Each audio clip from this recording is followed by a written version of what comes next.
So we all know Build 42 definitely has its criticism. It's not a perfect update. So I thought what better way to express my feelings on this update than a pros and cons list. So that's what we're going to do. So let's start with the pros. First, obviously, the new locations. You can't go wrong with new locations, and they added a lot. Like, way more than I thought they would. We got one new spawn location, 3 large towns, an airport, a lake resort, and a bunch of smaller locations scattered around. I mean, they really did do a good job with these new locations. They all feel unique, and they really make me want to explore more. Next pro is the lighting. This new lighting has really changed the vibe of the game, and has not only made the world prettier, but has also made it a bit more horrifying. Nighttime is now much darker, and indoor locations are now impossible to navigate without some kind of light source. This is honestly my favorite change in Build 42, because it's not only a nice visual change, but it also changes the gameplay, and makes the world much more dangerous once the power goes out. Next, basements and towers. Basements in Project Zomboid was probably one of the most asked for features from the fanbase. We were basically on our hands and knees begging for them to add basements, and we finally got it. And plus we got skyscrapers too, which is a lovely bonus. I don't know about you guys, but I always get a little jolt of excitement when I see a house with a basement. It's probably the most universally loved addition in this update. I don't think there's a single basement hater out there. Moving on, updated locations. Not only did they add a bunch of new locations, but a bunch of old ones have been upgraded.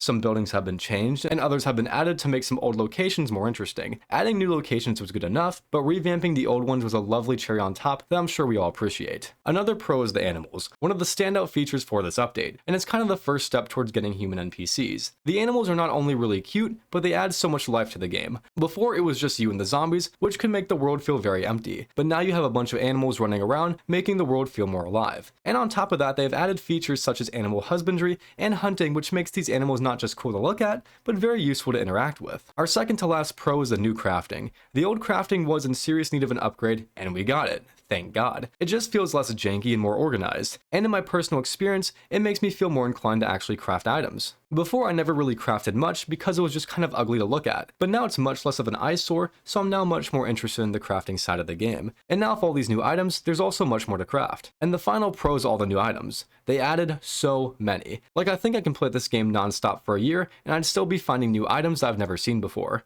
It really is impressive just how much new stuff is in this update. Like, honestly, I don't even know what half of this shit is, but I'm still happy it's here. And although I probably won't be using half of these new items, I'm sure somebody will. So that's all the pros, and I definitely do have more stuff about this update that I like, but those were just the most standout features to me. So let's move on to the cons. First con is going to be the new moodles. Now, I personally don't care too much about the new moodles. I think the old ones were fine, but I don't hate the new ones. I'm indifferent. But I do know that the majority of people favor the old ones. And although I would like to think of myself as a free thinker, the hive mind is too strong with this one, so I'm putting the new moodles in the cons, because honestly they do look a little goofy. Next con is actually two things combined: the new zombie distribution system and the muscle strain. Now listen, I actually really like the new zombie distribution. It changes the gameplay and makes you really strategize more when encountering large groups of zombies. The feature alone is great, but when you combine it with the new muscle strain, I honestly think it makes the game too hard. Oh, Spoodle, you're just bad at the game, it's a skill issue. Yeah, I know, shut up. I'm all for making the game challenging. I think the harder a game is, the more satisfying it is when you actually start getting good.